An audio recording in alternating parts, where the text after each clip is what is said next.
UBL एक market में news गर्दिश कर रही है कि शायद सिल्क बैंक को परचेज करने के लिए जा रहा है यूबीएल। सिल्क बैंक वाला कहना तो अभी बहुत कबल वक्त है, क्योंकि इस वक्त और भी बैंक है जो इसकी ड्यू डिलिजेंस कर रहे हैं। और जहां तक यूबीएल का ताल्लुक है, यूबीएल ने अभी सिर्फ स्टेट बैंक से जो है रिक्वेस्ट की है कि उन्हें सिल्क बैंक की ड्यू डिलिजेंस की इजाजत दी। अगर वो इजाजत मिल जाती है तो फिर इसके बाद जो है यूबीएल सिल्क बैंक की ड्यू डिलिजेंस करेगा और देन उस ड्यू डिलिजेंस के बाद ये आइडिया होगा कि एक्चुअली यूबीएल इसको एक्वायर करेगा या नहीं करेगा। यूबीएल ने अपना इंटरेस्ट शो किया है, तो आपको लगता है कि यूबीएल की मैनेजमेंट भी इस बिजनेस को, यूबीएल का अपना एक कार्ड का नेटवर्क है, कंज्यूमर बैंकिंग अपनी भी एक अच्छी स्ट्रॉन्ग बैंकिंग अकाउंट होती है यूबीएल की भी, तो आप क्या समझते हैं कि अगर ये मर्जर हो जाता है, सिल्क बैंक को एक्योर कर लेता है, तो उसके बाद यूबीएल के प्रॉफिट्स में, और जिस तरह से हमने बात की कि अभी 11 रुपए 36 पैसे की अर्निंग इस क्वार्टर की, तो यूबीएल और स्ट्रॉन्ग नजर आएगा, अपने कंपटीटर को टफ टाइम दे सकता है। फिर इंटरेस्ट रेट जिस तरह जम किया है हमारा, तो उसका फायदा जितने भी तमाम बैंक हैं उनको हुआ है। खासतौर पर अगर टॉप लाइन की बात करें नेट इंटरेस्ट इनकम की,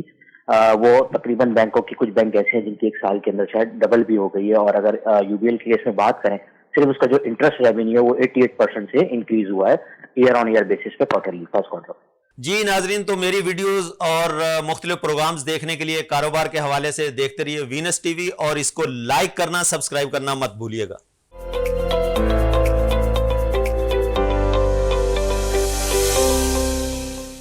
बिस्मिल्लाहिर्रहमानिर्रहीम। कारोबारी दस्तक के साथ मैं हूं सिद्दीक सरवर। सबसे पहले अपने प्रोग्राम का आगाज़ करने से पहले सबसे पहले मैं बात करूंगा आज के इस वीक की क्लोजिंग की। स्टॉक मार्केट की बात करें तो लास्ट वीक स्टॉक मार्केट का इंडेक्स लेवल 41,581 के लेवल के ऊपर क्लोज हुआ, और करंट वीक की क्लोजिंग जो है वो मार्केट में 42,242 का इंडेक्स मार्केट का क्लोज हुआ। इस तरह से टोटल मार्केट में 661 पॉइंट का इजाफा देखने में आया। अगर हम वॉल्यूम्स की बात करें, डेली एवरेज वॉल्यूम्स की बात करें, लास्ट वीक में हमने देखा था कि 208 मिलियंस की ट्रेडिंग विटनेस की गई पर डे। इस वीक में हमने देखा कि 214 मिलियन की ट्रेडिंग जो है ना वो विटनेस की गई है एवरेज वॉल्यूम के हिसाब से। अगर मैं बात करूं, यहां पर बात करूं मैं गोल्ड की, लास्ट वीक की क्लोजिंग जो हमने देखी थी 2,18,500 रुपए का मार्केट की क्लोजिंग थी गोल्ड की 1 तोले की, और इस वीक में 2,23,600 रुपए मार्केट की क्लोजिंग है। इस तरह से 5,100 रुपए का इजाफा हमने गोल्ड की प्राइसेस में देखा। अगर हम डॉलर की बात करें तो डॉलर जो है ना वो तकरीबन इस वीक में भी हमें उसी तरह से रेंज बाउंड सिचुएशन में दिखाई दिया। लास्ट वीक की क्लोजिंग 283 रुपए 50 पैसा इंटरबैंक की थी, और इस वीक में भी इसी तरह से मार्केट की क्लोजिंग देखी गई, और इस तरह से डॉलर के अंदर कोई मेजर चेंज इस वीक में विटनेस नहीं किया गया। इस वीक में टोटल 4 दिन ट्रेडिंग्स रही। यकम मई की छुट्टी थी, उसके बाद जिस तरह से हमने वॉल्यूम देखे मार्केट में, बेहतर वॉल्यूम देखे गए, 600 से 650 से ज्यादा पॉइंट का इजाफा भी हमने स्टॉक मार्केट में विटनेस किया। आज हम अपने प्रोग्राम में बात करेंगे जो मुख्तलिफ मार्केट में एक न्यूज गर्दिश करती हुई दिखाई दे रही है कि शायद सिल्क बैंक जो है वो बिकने के लिए जा रहा है। उसमें काफी सारी पार्टीज इंटरेस्टेड थी, बट इस वक्त यूबीएल जो है ना उसमें ज्यादा इंटरेस्ट शो कर रहा है। तो हम बात करेंगे यहां पर कि यूबीएल इस वक्त मार्केट में किस तरह से ट्रेड कर रहा है, और यूबीएल के टोटल प्रॉफिट्स हैं क्या, और सिल्क बैंक को किस तरह से क्योर कर सकता है मार्केट में। अगर यूबीएल के हम रिजल्ट्स की बात करें तो इस क्वार्टर में यूबीएल ने 110% का डिविडेंड अनाउंस किया। अगर हम लास्ट ईयर के पूरे साल की क्लोजिंग की बात करें तो 220% यानी 22 रुपए पर शेयर डिविडेंड दिया था यूबीएल ने। और इस वीक में इस ईयर के फर्स्ट क्वार्टर की अगर मैं बात करूं तो 11 रुपए 36 पैसे की अर्निंग विटनेस की गई इस क्वार्टर की, और इसके साथ साथ मार्केट में 110% यानी कि 11% का डिविडेंड अनाउंस किया यूबीएल ने।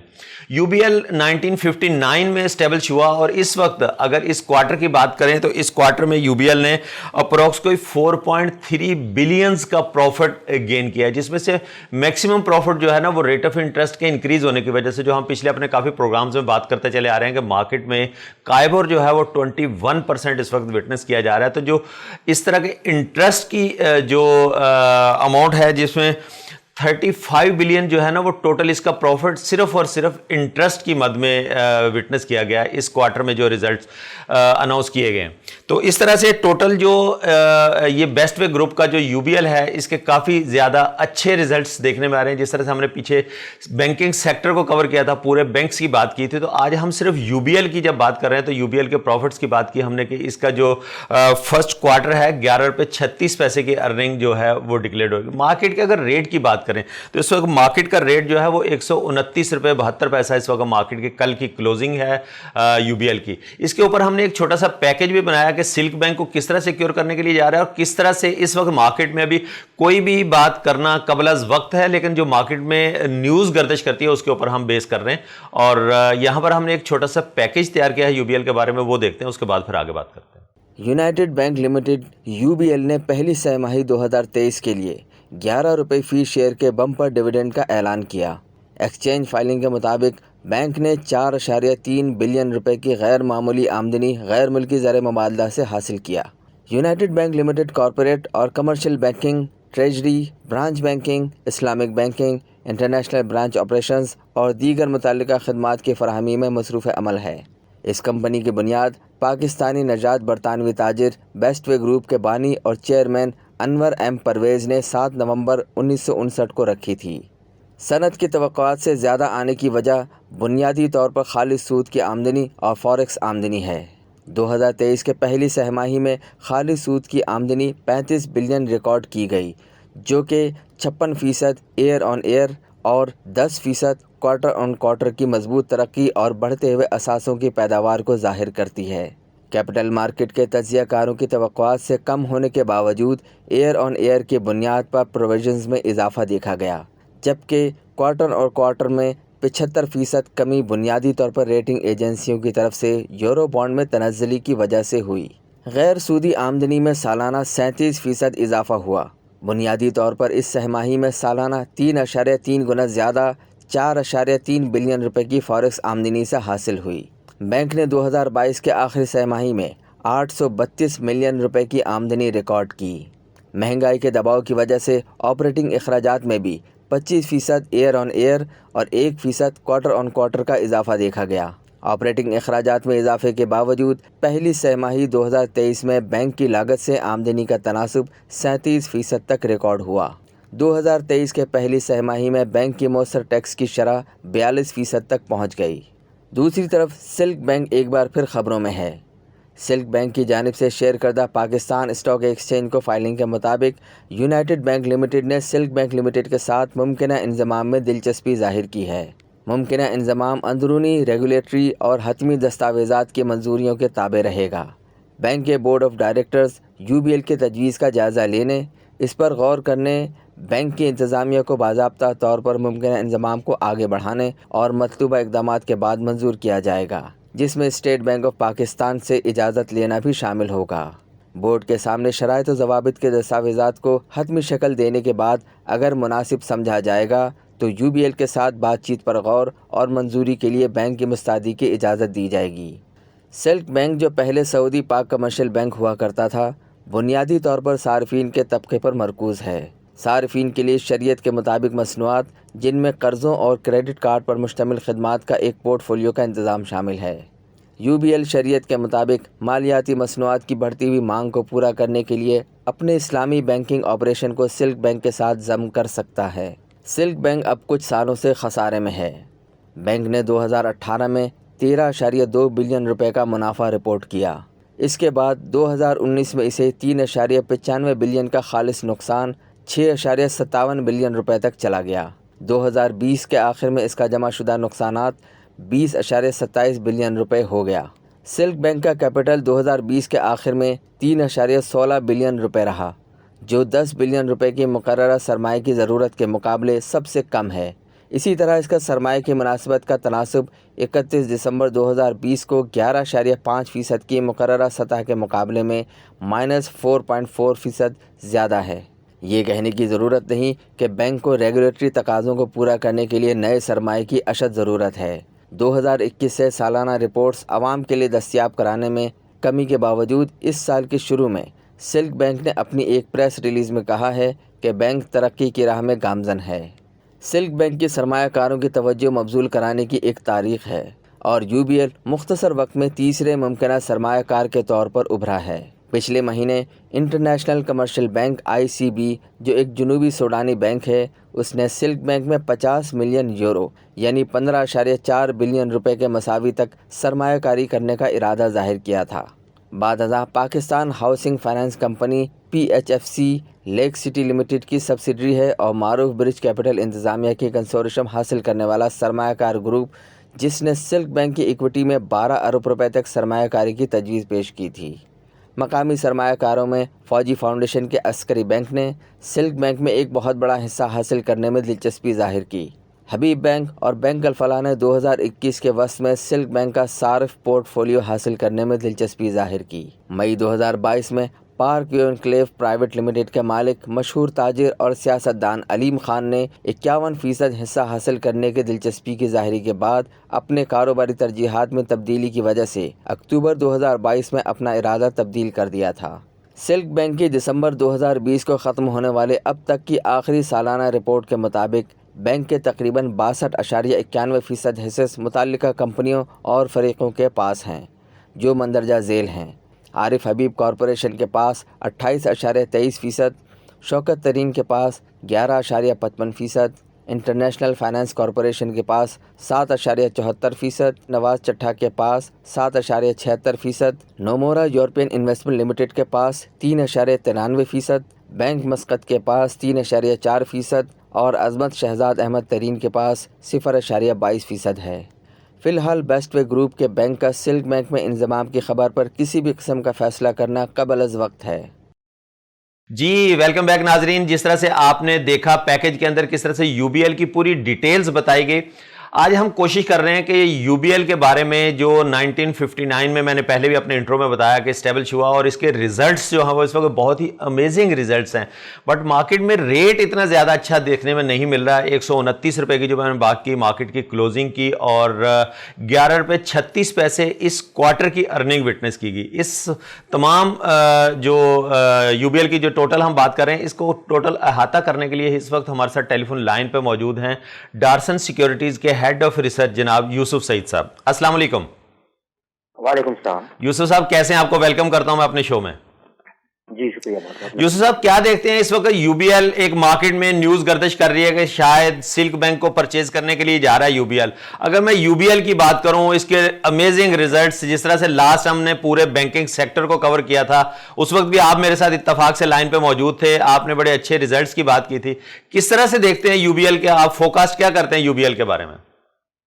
सर बिल्कुल, जिस तरह आपने देखा होगा कि पिछले कुछ महीनों के अंदर इंटरेस्ट रेट जिस तरह जंप किया है हमारा, तो उसका फायदा जितने भी तमाम बैंक हैं उनको हुआ है। खासतौर पर अगर टॉप लाइन की बात करें नेट इंटरेस्ट इनकम की, वो तकरीबन बैंकों की कुछ बैंक ऐसे हैं जिनकी एक साल के अंदर शायद डबल भी हो गई है। और अगर यूबीएल के केस में बात करें, सिर्फ उसका जो इंटरेस्ट रेवेन्यू है वो 88% से इंक्रीज हुआ है ईयर ऑन ईयर बेसिस पे क्वार्टरली फर्स्ट क्वार्टर।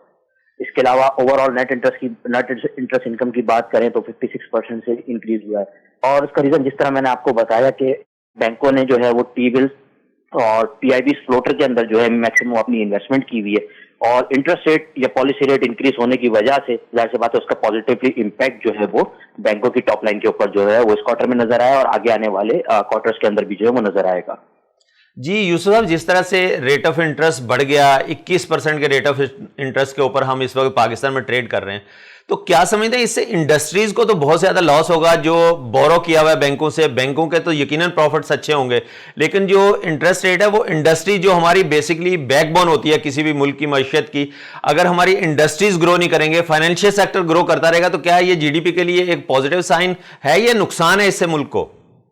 नहीं, देखिए पूरी दुनिया में इसी तरह होता है कि जो बैंक डिपॉजिट लेता है वो उसके बाद जो है एज अ एडवांसेज या एज अ लोन जो है वो अपने कस्टमर या क्लाइंट को देता है ताकि उसे बिजनेस एक्टिविटीज जनरेट कर सके।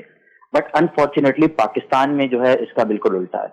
आप अगर किसी भी बैंक की बैलेंस शीट उठा के देखें तो उसका मेजर जो डिपॉजिट का जो पार्ट है जिसे हम इन्वेस्टमेंट टू डिपॉजिट रेशियो कहते हैं, वो मोस्टली जो है वो इन्वेस्टमेंट के अंदर पार्क होता है और उसका भी 90% जो है वो गवर्नमेंट सिक्योरिटीज में पार्क होता है। अच्छा, इसके दो रीजन है पार्क होने के। एक तो क्योंकि गवर्नमेंट की फाइनेंसिंग नीड इतनी है, गवर्नमेंट के जो एक्सपेंडिचर है वो इतने, तो उसे वो फुलफिल करने के लिए जो है वो मार्केट से जो है पैसे लेते हैं टी बिल्स या पीआईबीज की फॉर्म में या फिर और किसी गवर्नमेंट सिक्योरिटीज की फॉर्म में।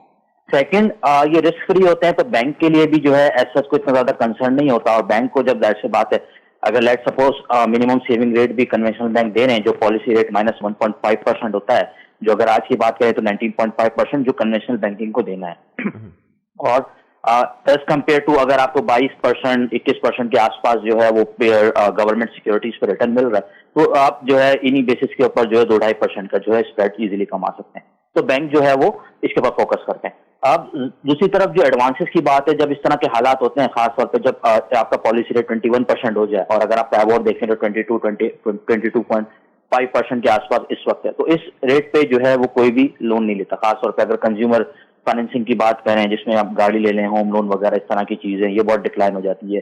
कंपनीज जो है वो अपनी एक्सपेंशन वगैरह रोक देती है, तो इसका बिल्कुल नेगेटिवली इम्पैक्ट जो है वो नेगेटिवली इम्पैक्ट करती है हमारी इकोनॉमी को, और उसके आगे जाके इसके भी नेगेटिव इम्पैक्ट आएंगे।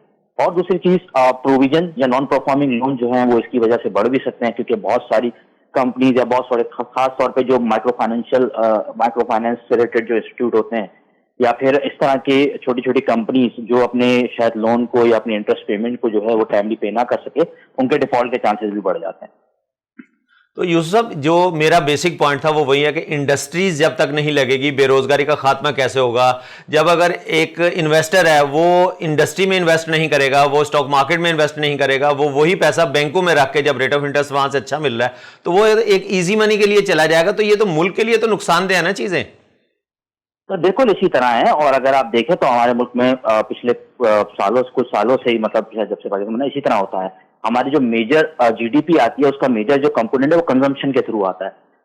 मोर देन 90% जो हम कंजम्पशन के थ्रू एक्वायर करते हैं, यानी कि जो भी हम कंज्यूम, जो भी हमारा पैसा आता है उसे हम कंज्यूम कर लेते हैं।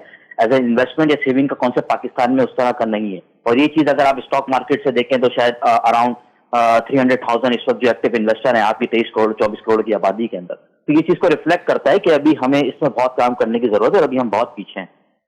तो यूसुफ, ये तो हमारी इमर्जिंग मार्केट है। एस्टेब्लिश मार्केट में तो कुछ और ही नॉर्म्स यूज़ होते हैं। मैं अगर यहाँ पर बात करूँ हमारे रेमिटेंसेज की, जो हम एक्सपोर्ट नहीं कर पा रहे, रेमिटेंसेज पाकिस्तान नहीं आ रहे, हमारे एलसी इंपोर्ट नहीं कर पा रहे हम लोग, इंडस्ट्रीज़ हमारी नहीं चल पाएगी, तो फिर ये तो एक बहुत बड़ा गैप क्रिएट होगा। अभी भी जो है ना, वो जो बैंकों ने ज़र मुबादला के ज़खायर में जो इजाफा हुआ, जो प्रॉफिट्स आए, वो डॉलर के रेट, एक्सचेंज रेट की वजह से भी काफ़ी देखने में आया। तो आप क्या समझते हैं कि इस तरह से अभी आगे कंटिन्यू रहेगा, या कुछ आप बेहतर समझते हैं कि कुछ एलसीज या इंपोर्ट के ऊपर कुछ रिस्ट्रिक्शंस कम हो जाएंगी? देखें, मेरे ख्याल से एलसीज की रिस्ट्रिक्शन जब तक उस वक्त तक कम नहीं हो सकती जब तक हमारे पास इनफ्लोज ना है, जिसमें आईएमएफ से जो नेक्स्ट ट्रांच मिलना बहुत जरूरी है, या आईएमएफ के प्रोग्राम में वापस जाना बहुत जरूरी है। क्योंकि जब तक हम आईएमएफ के प्रोग्राम में नहीं जाएंगे, जब तक हमें जो डिफरेंट और जो इंटरनेशनल इंस्टीट्यूशन है, जिसमें वर्ल्ड बैंक है, एशियन डेवलपमेंट बैंक है, या और दूसरे इंस्टीट्यूशन है, वो हमें जो है पैसे नहीं देंगे। वंस हमें जो है ये हमारे इनफ्लोज बेहतर हो जाते हैं, तो फिर हमारी एलसीज की जो सिचुएशन है वो बेहतर हो सकती है, वरना इसके बगैर जो एलसीज की सिचुएशन बेहतर होना जो है वो बहुत मुश्किल है। और जहां तक सवाल रहा कि फॉरेन एक्सचेंज की वजह से जो बहुत सारी ऐसी कंपनीज हैं जिन्होंने फॉरेन एक्सचेंज की वजह से, या क्या कहते हैं, जो करेंसी के अंदर जो चेंजेस आए ड्यूरिंग द क्वार्टर, उसकी वजह से वो आए। अगर ये चीज इसी तरह रहती है और हमारी करेंसी इसी तरह डिवैल्यू करती है, तो आगे जाके इनको आ सकते हैं, और अगर दूसरी साइड पे मूव करती है तो उस पर लॉसेस भी आ सकते हैं।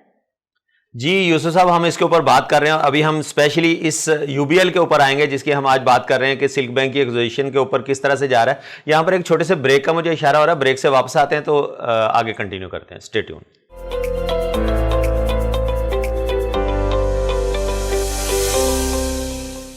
वेलकम बैक नाजरीन। ब्रेक के बाद दोबारा खुश आमदीद कहूँगा। जिस तरह से स्टॉक मार्केट के हवाले से हम बात कर रहे थे, और जो मार्केट में इस वक्त न्यूज़ गर्दिश कर रही है कि यूबीएल किस तरह से सिल्क बैंक को खरीदने के लिए जा रहा है, और बेसिकली देखना यह है कि यूबीएल के अपने एसेट्स क्या हैं, सिल्क बैंक के एसेट्स क्या हैं, इसके ऊपर बात कर रहे हैं। हमारे साथ टेलीफोन लाइन पर मौजूद हैं डारसन सिक्योरिटीज़ के हेड ऑफ रिसर्च जनाब यूसुफ सईद साहब। यूसुफ साहब, मैं इसको आगे लेके चलूँ तो क्या समझते हैं कि इस वक्त 11 रुपये 36 पैसे की अर्निंग है यूबीएल की। लास्ट ईयर भी हमने विटनेस किया कि 25 रुपये तकरीबन 76 पैसे का लास्ट ईयर क्लोज हुआ था, 220% का डिविडेंड। अभी एक क्वार्टर में 110% का डिविडेंड दे दिया यूबीएल ने। यूबीएल के रिजल्ट्स तो बहुत अमेजिंग, जिस तरह से हमने पहले बात की कि प्रॉफिट बहुत अच्छे आए। तो आप समझते हैं कि ये पूरा नेटवर्क जब सिल्क बैंक का ले लेगा तो यूबीएल की स्ट्रेंथ में और इजाफा होगा? देखें, ये सिल्क बैंक वाला कहना तो अभी बहुत कबल अज़ वक्त है, क्योंकि इस वक्त और भी बैंक है जो इसकी ड्यू डिलिजेंस कर रहे हैं। और जहां तक यूबीएल का ताल्लुक है, यूबीएल ने अभी सिर्फ स्टेट बैंक से जो है रिक्वेस्ट की है कि उन्हें सिल्क बैंक की ड्यू डिलिजेंस की इजाजत दी। अगर वो इजाजत मिल जाती है तो फिर इसके बाद जो है यूबीएल सिल्क बैंक की ड्यू डिलिजेंस करेगा, और देन उस ड्यू डिलिजेंस के बाद ये आइडिया होगा कि एक्चुअली यूबीएल इसको एक्वायर करेगा या नहीं करेगा। लेकिन सिल्क बैंक का जो कंज्यूमर बैंकिंग का बिजनेस है या कार्ड बैंकिंग का जो बिजनेस है वो बहुत ही स्ट्रॉन्ग है, जिसकी वजह से बहुत सारे बैंक जो है इसमें इंटरेस्टेड हैं। तो ये आने वाले दिनों में पता लगेगा, लेकिन डेफिनेटली वही बैंक इसको एक्वायर करेगा जो समझता है कि जो इसमें जो है कोई वैल्यू ऐड कर सके। अगर प्रीवियस में इस तरह के मर्जर्स की बात करूं, जिस तरह से यूनियन बैंक का भी, जिस तरह से अभी कार्ड के बिजनेस की बात की आपने, यूनियन बैंक का भी कार्ड का सिस्टम बहुत ज्यादा स्ट्रांग था, कंज्यूमर बैंकिंग उनकी जो है ना वो काफी अच्छी थी, जब स्टैंडर्ड चार्टर्ड ने उसको जो है ना वो पाकिस्तान का टोटल बिजनेस जो है ना वो ले लिया था। तो आप क्या समझते हैं वो एक अच्छा एक्सपीरियंस रहा है प्रीवियस हिस्ट्री में? जी बिल्कुल, जितने भी मर्जर्स वगैरह हुए हैं या मर्ज हुए बैंक किसी भी वजह से, तो देखने में यही आया है कि इसके बाद जो है वो चीजें बेहतर ही मिलती। अगर फैसल बैंक और जिस तरह एक आरबीएस बैंक था उनका आप देखें, तो उसके बाद डिपॉजिट्स वगैरह में, ब्रांच नेटवर्क में डिपेंड करता है कि ड्यू डिलिजेंस के बाद और सारी चीजों के बाद वो क्या वैल्यू जो है आपकी एग्जिस्टिंग एंटिटी के अंदर वो ऐड करता है। अगर देखें कोई भी बैंक के अलावा भी अगर कोई भी कुछ कंपनी को एक्वायर करता है तो वो ये चीज जरूर देखता है कि इससे मेरे लिए वैल्यू एडिशन क्या होगी, या मेरी जो कंपनी की प्रॉफिटेबिलिटी है या जो दूसरी चीजें हैं, दूसरे इंडिकेटर है, परफॉर्मेंस इंडिकेटर, वो कितने बेहतर हो सकते हैं, इसके बाद ही वो डिसीजन लेता है। तो बिल्कुल बैंक्स की अगर बात करें तो फिलहाल जितने भी पिछले वो हुए हैं उन्होंने जो है वो एक पॉजिटिव जो है वो एक बॉटम लाइन पे जो है इम्पैक्ट दिया है, जितने भी बैंकों ने एक्विजिशन वगैरह की। नहीं, प्रीवियस हिस्ट्री में तो काफी सारे बैंक्स, एनआईबी को एमसीबी ने टेक ओवर किया, इसी तरह से जो मैंने स्टैंडर्ड चार्टर्ड की बात की उसने यूनियन बैंक को लिया, फैसल बैंक ने आरबीएस को, रॉयल बैंक ऑफ स्कॉटलैंड का बिजनेस पाकिस्तान का खरीदा। इस तरह से ये एक हिस्ट्री तो हमारे पास है। पोटेंशियल कमर्शियल बैंक कैसे बंद हुआ, पिकेक फंड जो थे वो पिकेक को किस तरह से एक्योर किया गया, तो ये सारी चीजें हिस्ट्री तो हैं। लेकिन अगर मैं स्टेट बैंक की रिक्वायरमेंट्स की बात करूं तो सिल्क बैंक तो इस वक्त शायद पाकिस्तान की रिक्वायरमेंट जो स्टेट बैंक की रिक्वायरमेंट है सारी पूरी कर रहा है। तो सिल्क बैंक की जो मैनेजमेंट है, स्पेशली बहुत सारे ग्रुप्स इसके अंदर इन्वॉल्व हैं, तो ये बेचने क्यों जा रहे हैं? इनका क्या एक्सपीरियंस बैंक को चलाने का नाकाम हुआ है? देखिए, सिल्क बैंक की जो स्टेट बैंक की रिक्वायरमेंट है, खास तौर पे कैपिटल एडिक्वेसी रेशियो के हवाले से या कैपिटल के हवाले से या कुछ डिफरेंट रेशियोज हैं जो सॉल्वेंसी वगैरह के हवाले से, उसे सिल्क बैंक मीट नहीं करता। और जाहिर सी बात है कि सिल्क बैंक इतना बड़ा बैंक नहीं है कि जो इतनी प्रॉफिटेबिलिटी कमाए और जो है वो अपनी बॉटम लाइन को सपोर्ट कर सके। और प्रीवियसली हमने देखा है कि सिल्क बैंक नहीं, अगर आप समिट बैंक की भी एग्जांपल देखें और एक आध और कुछ छोटे बैंक की भी एग्जांपल देखें, तो वो इसी तरह चलते हुए आए कि उनमें पैसे डाले जाते हैं लेकिन फिर जो है वो इसके बावजूद भी वो चल नहीं पाते। तो इनका बेस्ट सोल्यूशन यही है कि उसे फिर जो है एक्विजिशन की तरफ या वो अपने आप को जो है वो सेल के लिए जो है वो किसी बड़े बैंक के साथ उनका मर्जर हो जाए, ताकि जो एक स्टेट, और स्टेट बैंक की भी यही कोशिश होती है कि जो जितने भी हमारा बैंकिंग सिस्टम है उसमें जो भी रेशियोज के हवाले से, कैपिटल के हवाले से रिक्वायरमेंट है, बैंक उसे मीट करे। हमने केएसबी बैंक की भी एग्जांपल देखी थी, बैंक इस्लामी के साथ जो हुआ था उसमें भी इस तरह के इशूज थे। तो मेरे ख्याल से सिल्क बैंक के लिए सबसे ज्यादा वायबल ऑप्शन यही नजर आता है कि इसे जो है वो किसी एंटिटी के साथ मर्ज हो जाए और फिर जो है वो एक न्यू उसके साथ जो है वो काम करे। अच्छा यूसुफ, सिल्क बैंक की हम बात करते हैं, कोई भी बैंक उसको, जैसे एचबीएल या कोई भी दूसरा बैंक जो भी उसमें इंटरेस्टेड है, या यूबीएल जी की इंटरेस्ट की जो आज हम बात कर रहे हैं, सिल्क बैंक का बेसिकली फ्री फ्लोट है कितना मार्केट में? इसकी मार्केट वैल्यू बनती क्या है? इस वक्त मार्केट में 1 रुपये 14-15 पैसे का इसका शेयर है, तो फ्री फ्लोट है कितना इस वक्त? अच्छा देखें, मार्केट वैल्यू के हवाले से अगर बात करें तो ये देखें, इसमें जो टेक ओवर की रेगुलेशन है उसमें 4-5 मेथड है जिसके थ्रू प्राइस निकलती है, और वो which ever is the highest price वो पहले माइनॉरिटी शेयर होल्डर्स को जो है वो ऑफर की जाती है, जिससे माइनॉरिटी शेयर होल्डर से एक सर्टेन परसेंटेज आपको लेना पड़ता है, और फिर जो है आप मेजर स्पॉन्सर जो है वो आप शेयर लेते हैं। इस वक्त अगर शेयर्स की बात करें तो तकरीबन 9 बिलियन के करीब जो है टोटल आउटस्टैंडिंग शेयर है सिल्क बैंक के, और उसमें से तकरीबन 3.17 बिलियन शेयर जो है फ्री फ्लोट है, यानी कि जो आम जनरल पब्लिक के पास है या अवेलेबल है सेल या परचेज के लिए। इसका फ्री फ्लोट तकरीबन 35% बनता है टोटल शेयर्स का, और तकरीबन 10 बिलियन की जो है मार्केट कैप। अगर हम मार्केट वैल्यू पे देख लें तो तकरीबन 1 रुपये 14 पैसे आज इस कंपनी की शेयर की प्राइसेस थी जो कल बंद हुई थी, और तकरीबन 10 अरब रुपए इसकी टोटल वैल्यू बनती है। तो अगर कुछ 10 अरब रुपए तो सभी बैंक को एक्वायर कर सकता है। लेकिन जाहिर सी बात है सिर्फ एक्विजिशन एक इशू नहीं है, एक्वायर तो कोई भी कर सकता है, लेकिन उसके बाद जिस तरह मैंने बताया कैपिटल की रिक्वायरमेंट है, कैपिटल एडिक्वेसी रेशियो या मिनिमम कैपिटल की रिक्वायरमेंट को मीट करना है, वो सबसे ज्यादा इश्यूज हैं। जी यूसुफ साहब, हम बात कर रहे थे इसके ऊपर कि इस वक्त जो सिल्क बैंक की अगर मैं बात करूं 2018 में सिल्क बैंक में हमने देखा कि टोटल जो है ना वो 13 बिलियन का प्रॉफिट था। 2019 में हम देखें ये एक डिजास्टर चेंज आया, 4 बिलियन के लॉस पे चला गया। इसी तरह से दोबारा अगर हम इसको देखें 2020 के रिजल्ट्स में तो 20 बिलियन का लॉस हो गया। ऐसे क्या डिजास्टर आपको नजर आते हैं कि 2018 का जो बैंक है वो जो 13 बिलियन के प्रॉफिट में था वो एक साल में 4 बिलियन का लॉस, फिर 20 बिलियन का लॉस आ गया। तो क्या मतलब मेजर चेंजेस क्या देखते हैं आप? सर इसमें देखें पहले से कुछ इश्यूज थे और इसके अलावा सिल्क बैंक की अगर बात करें कोई इतनी बड़ी बैलेंस शीट या इस तरह की कोई चीज नहीं थी जो अर्निंग्स वगैरह को सपोर्ट कर सकते। तो कोई वन टाइम कुछ इस तरह की चीजें हो जाती हैं और जब कुछ इस तरह के इफेक्ट्स आते हैं तो बैंक जो है वो जाहिर सी बात है जो उनकी कैपिटल है वो उसे जो है वो सपोर्ट नहीं कर पाता उस तरह जिस तरह होना चाहिए। तो ये सारी चीजें जो बैंक्स की जो है वो प्रॉफिटेबिलिटी वगैरह को जो इफेक्ट करती हैं। तो अभी यूसुफ साहब जो हमने देखा कि रेट ऑफ इंटरेस्ट चेंज हुआ, बाकी बैंकों ने तो बहुत कमाया, तो सिल्क बैंक ने भी अपने पिछले 2 साल से रिजल्ट ही अनाउंस नहीं किया। तो आप क्या समझते हैं इस लॉस में कुछ कमी आई होगी? सर मुझे नहीं लगता कि शायद लॉस में कुछ कमी आई होगी क्योंकि देखिए पॉलिसी रेट तो अभी जो है वो इंक्रीज होना शुरू हुआ है। और दूसरा चीज ये है कि जो सिल्क बैंक की जो बुक है खासतौर पर इन्वेस्टमेंट बुक की बात करें वो इतनी बड़ी नहीं थी और लास्ट 2 इयर्स के अंदर उनके पास कौन सी सिक्योरिटीज पड़ी थी, क्या वो फिक्स पड़ी हुई है या उनके पास जो है वो क्या क्या कहते हैं फ्लोटिंग रेट वाले पड़े हुए या टी बिल्स पड़े हुए शॉर्ट टर्म पड़ी हुई है, ये चीज बताना बड़ा मुश्किल है। दूसरी चीज ये है कि पॉसिबली शायद थोड़ा बहुत तो इम्पैक्ट जरूर आएगा इसकी जो है टॉप लाइन के ऊपर और इन सारी चीजों के ऊपर, लेकिन ओवरऑल जो है क्योंकि जिस तरह बैंक की सिचुएशन है मेरा नहीं ख्याल कि वो इस तरह फायदा उठा पाया होगा। तो फायदा उठा सकता है जिस तरह बाकी बैंकों ने या बड़े बैंकों ने उस पर जो उठाया है। जी यूसुफ, तो ब्रांचेस नेटवर्क की अगर मैं बात करूं पूरे पाकिस्तान में तो सिल्क बैंक का आपको नेटवर्क कैसा नजर आता है? मतलब इनकी ब्रांचेस कितनी हैं जो स्टेट बैंक की एक बेसिक रिक्वायरमेंट होती है उसको फुलफिल कर रहा था?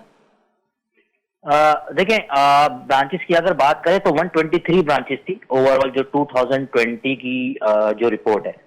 तो उस वक्त जो है 123 ब्रांचेस थी। तो अगर देखा जाए तो एक स्मॉल बैंक के अंदर आप जो है वो सिल्क बैंक को जो है वो कंसीडर कर सकते हैं, कोई इतना बड़ा ब्रांच नेटवर्क नहीं था। लेकिन जिस तरह मैंने बताया कि इनका कंज्यूमर बिजनेस या इनका जो कार्ड का बिजनेस था वो काफी स्ट्रांग था और मेरे ख्याल से अभी भी इस वक्त है, जिसकी वजह से जो है डिफरेंट बैंक जो है उसे लेने के अंदर जो है वो इंटरेस्टेड है। तो बाकी बैंक्स जो है ना वो बेसिकली उस कार्ड के उस सिस्टम को लेने के लिए, वो जो उनका नेटवर्क है उसको लेने के लिए ज्यादा इंटरेस्टेड है, इसकी इंस्टेड ऑफ के ब्रांचेस नेटवर्क का इतना बड़ा इशू नहीं है। नहीं, ब्रांड नेटवर्क इतना बड़ा इशू नहीं है, उनका जो बिजनेस है उसमें वो बहुत बड़ा है खासतौर पर कंज्यूमर का। और मैंने आपसे यही कहा कि जो बैंक भी इसे एक्वायर करेगा या जो भी एक्वायर करना चाहता है वो इसमें जरूर कुछ एनर्जी देख रहा है अपने लिए या अपने बैंक के लिए, इसी वजह से वो एक्वायर करेगा। तो उनका मेजर पर्पस कस्टमर या फिर जो है उनका कंज्यूमर का बिजनेस है या कार्ड बिजनेस है उसके ऊपर जो है ज्यादा फोकस है बैंकों का। तो आप क्या समझते हैं जो आज हम बेसिकली यूबीएल की बात कर रहे हैं कि यूबीएल ने अपना इंटरेस्ट शो किया है, तो आपको लगता है कि यूबीएल की मैनेजमेंट भी इस बिजनेस को, यूबीएल का अपना एक कार्ड का नेटवर्क है, कंज्यूमर बैंकिंग अपनी भी एक अच्छी स्ट्रॉन्ग बैंकिंग अकाउंट होती है यूबीएल की भी, तो आप क्या समझते हैं कि अगर ये मर्जर हो जाता है, सिल्क बैंक को एक्योर कर लेता है, तो उसके बाद यूबीएल के प्रॉफिट्स में और जिस तरह से हमने बात की कि अभी 11 रुपये 36 पैसे की अर्निंग इस क्वार्टर की, तो यूबीएल और स्ट्रॉन्ग नजर आएगा, अपने कंपटीटर को टफ टाइम दे सकता है? फिर बिल्कुल देखें, मैंने जिस तरह पहले भी बताया कि बिल्कुल मैनेजमेंट उसे जरूर देखेगी और अगर प्रॉफिटेबिलिटी ऐड हो रही होगी या स्ट्रांग हो रही होगी तो जरूर उसे जो है एक्विजिशन के लिए आगे जाएगी। तो बिल्कुल कोई भी बैंक अगर इसे एक्वायर करता है तो वो जरूर जो है ना उसकी प्रॉफिटेबिलिटी या उसकी बॉटम लाइन के ऊपर इसका जरूर इम्पैक्ट आएगा।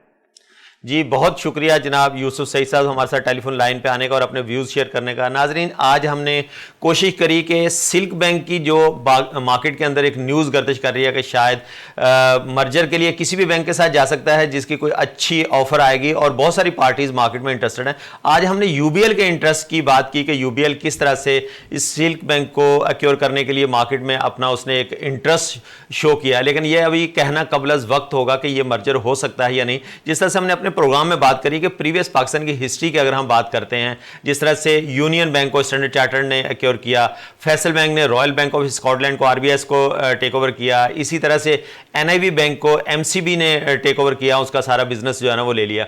अब देखना यह है कि 123 ब्रांचेस के साथ सिल्क बैंक जो पाकिस्तान में अपना नेटवर्क तो चला रहा है, ब्रांचेस का इतना बड़ा नेटवर्क नहीं है। जिस तरह से यूसुफ सईद साहब ने जो बात की कि इस वक्त कार्ड का जो कंज्यूमर बैंकिंग का जो बिजनेस है वो सिल्क बैंक का एक स्ट्रॉन्ग पॉइंट है, उसको लेने के लिए तमाम बैंक जो है ना वो इंटरेस्टेड दिखाई देते हैं। अब देखना यह है कि यूबीएल जो अपना इंटरेस्ट शो कर रहा है, यूबीएल के पास अपना ये वाला प्रोडक्ट मार्केट में मौजूद है ऑलरेडी और एक अरसा दराज से चल रहा है। कंज्यूमर बैंकिंग में शायद पायनियर बैंकिंग में है, जब जिन्होंने ये कंज्यूमर बैंकिंग लॉन्च की थी, जब 1992 में फर्स्ट टाइम पाकिस्तान के अंदर जो है ना सिटी बैंक इस प्रोडक्ट को लेके आया था। उसके बाद से फिर जो है ना वो यूनियन बैंक आया, उसके बाद स्टैंडर्ड चार्टर्ड आया और बाकी के तमाम बैंक्स ने भी यहाँ पर पाकिस्तान के अंदर ये सर्विसेज स्टार्ट की थी।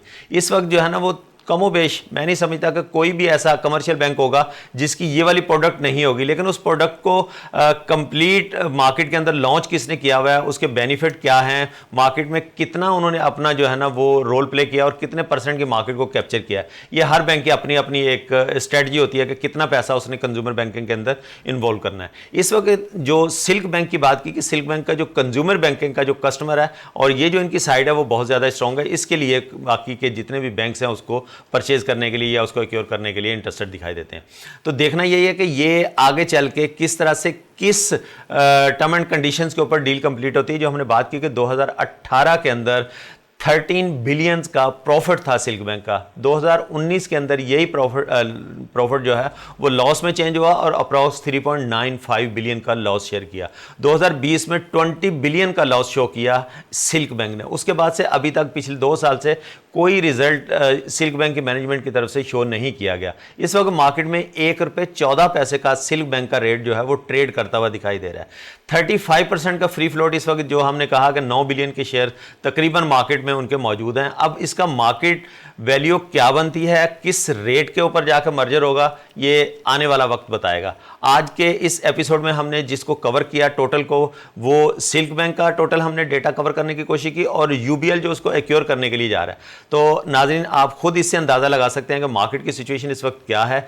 गो के मार्केट में रेट ऑफ इंटरेस्ट इतना अच्छा होने के बावजूद जो कि काइबोर हम देख रहे हैं कि 21% से इंक्रीज़ है। मार्केट में बहुत सारे बैंक्स ने फाइनेंशियल रिजल्ट्स जो इतने अच्छे शो किए क्योंकि उनके जो एक्सचेंज रेट्स हैं उससे भी काफ़ी ज़्यादा जो है ना उन्होंने प्रॉफिट कमाया।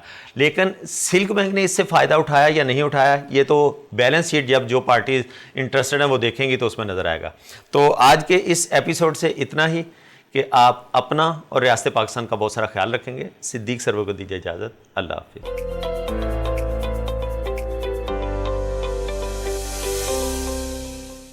प्रोग्राम कारोबारी दस्तक हर इतवार सिर्फ वीनस HD पर।